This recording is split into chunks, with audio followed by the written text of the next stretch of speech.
On a special day in history, we have somebody who is in charge of keeping the history for all of us. His name is Richard Kurin, and he's the director of the Smithsonian Center for Folk, Life, and Cultural Heritage. Richard Kurin, welcome to Big 550 KTRS. And welcome to you, McGraw. You got it. Thanks for coming in.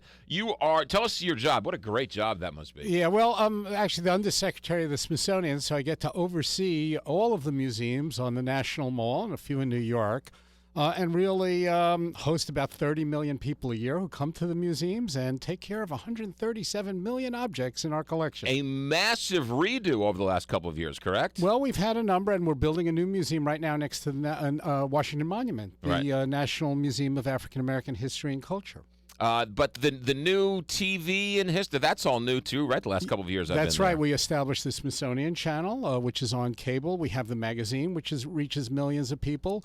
And increasingly over the net, we're reaching over 150 million people a year. What a scam job you have. What a great well, gig. You're just stealing money, aren't you? No. We earn every penny of it. I think we do a great service to America. We've been around for 167 No, I'm saying, but I mean, years. what a great job it is you have to sort of, you're the keeper of Americans' history. Well, yes, and we take that with a lot of seriousness. Of course, we have to testify to Congress, and we have to beg for a lot of dollars, too. All right, so you're out with a book, The Smithsonian's History of America in 101 Objects. How did you pick only 101 objects? Not easily, and as you can imagine, McGraw, the folks at our National Postal Museum, like philatelists, they wanted to have 101 stamps.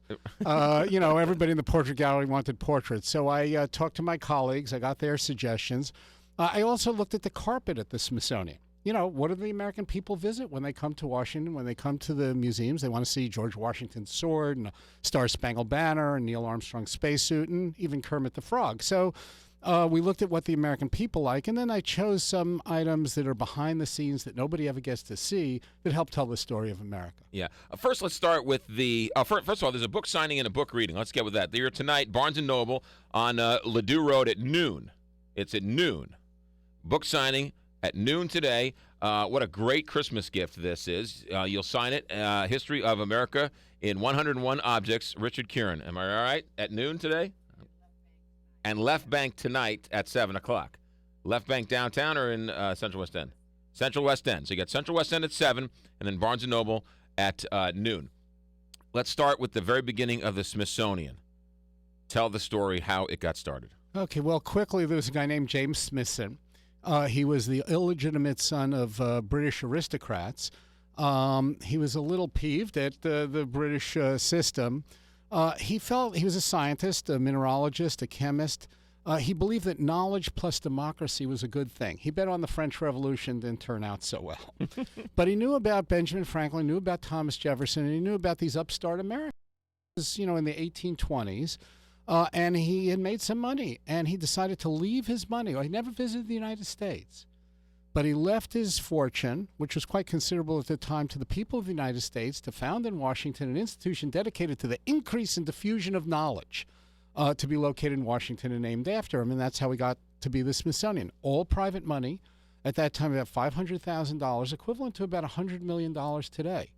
But he bet on the American people, and he figured that because we were a democracy and we valued knowledge, that somehow there was some hope for us in the future. And wasn't it also that he said that all the museums must remain free and open to the public? No, he did not. Oh, okay. In fact, he didn't even think there would be museums. I mean, I think Smithson would be so surprised today, like 180 years later, what the Smithsonian's become. I think he kind of envisioned it as kind of a scholarly society, a bunch of scientists and scholars getting together to talk, have some sherry, maybe party a little afterwards. But I think he'd be amazed and very proud what we did with his bequest. It really is one of the things when you go visit the nation's capital, you just have to spend. I mean, you just, no matter, even if you live there, you don't have time to see everything. No, and I look, I've worked there since 1976. I haven't seen everything. Even backstage, we have places like the meteorite collection. You have to suit up into a white suit. It's a clean room and so on. So there's great places even behind the scenes at the Smithsonian. I'm just going to randomly pick pictures and topics out of the book because that's what American history is. Because when you go to the Smithsonian, you turn the corner and all of a sudden you see Alexander Graham Bell's telephone. Right, which is a great thing. And, I love, I show that to young people today, and I say, hold up your cell phone and then look at what Alexander Graham Bell, this looks like it was like a fourth grade science project or something. But at that time, he was talking about electronic speech. And the idea that, electricity and the use of electricity was relatively new. It had developed during the telegraph. And so he, his mother was deaf, his wife was deaf. And so, ironically, coming from that family, he invents something that everybody has to hear. What you imagine what these people would say today, right? Yeah. You talk about your cell phone, right? We just Skyped in from Dealey Plaza and we saw it on our phone. Right. I mean, let's just think about that for a second. Yeah. All right, let's. You also we have to mention the Spirit of St. Louis plane in which Lindbergh took off from St. Louis, named after St. Louis, and flew across the Atlantic. Where is that today? That is in our Air and Space Museum on the Mall. It's hanging in the, right in the entryway, and it still inspires many people. He took off from California. He landed in St. Louis, then he went on to New York, and then he went on to Paris. He won that prize, which I think was about $25,000 at the time, which would be like $1 million today. Right. And, of course, was celebrated as a hero. When that plane came back to the United States, it toured the United States, and maybe one-third of all Americans saw that plane. And the fact that, Lindy had made that trip kind of convinced many Americans that air travel and air transport was safe. And so it really was a boon to the commercial airline industry. Also, it was the first, I don't know if it was the first, but it's the first time, like, he sold commercial space on the plane. Well, he had backers, like at that time, you didn't have government programs or anything else. So he had to find backers, and he found his backers in St. Louis. Yeah. And they helped him buy this, Ryan Craft that he flew. And from what I understand, the people in St. Louis, the backers were like, well, what are you going to put our name on for? It's all right. If you want to do it, go ahead. Well, they got a lot of publicity out of it. St. Louis did. Julia Child's Kitchen. Yeah, well, Julia Child in the 1960s, and I think, learned French cooking. She was in the Foreign Service. She broke the barrier. You had all men chefs, and she was a woman. And she brought that back to the United States. It brought a sense of creativity and sophistication into the kitchen at a time when women were looking for that. It was also, I think, very poignant, and especially given today, that her success, I think, was tied to that of Jackie Kennedy and the Kennedys.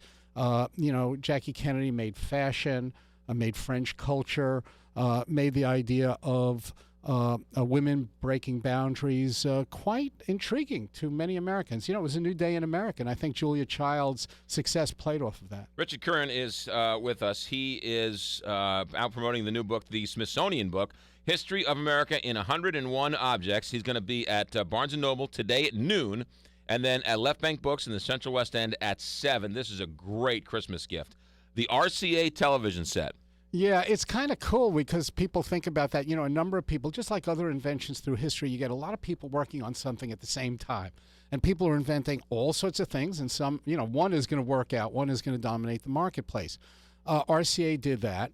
Created TV, of course, you could. There was not much to watch, right. And with one camera shoots and black and white and fuzzy. But the interesting thing about the TV set, which really premieres at the World's Fair in New York in 1939, is that you did not watch the tube. The tube projected to a mirror, and you watched a mirror. A far cry from HDTV today. What has tripped your trigger? When you opened up something or opened up, what's in this box, and it pulls out, and it's what? Well, a few things. I mean, one, look, we're in St. Louis, and, I just look at that Lewis and Clark compass.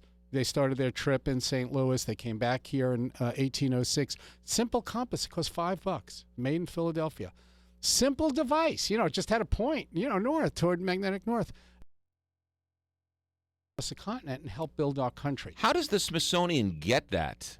Did you ask for it? When you came, hey, can we have that when they came back on the shore? Well, yeah, that was 1806, and a lot of the goods came here. A lot of the material was lost, but it was handed down to the family, and families donated. About 99.9% of the things in the Smithsonian, 137 million objects, are donated by people because they want to share this piece of American history with their fellow citizens. It's a wonderful, wonderful impulse.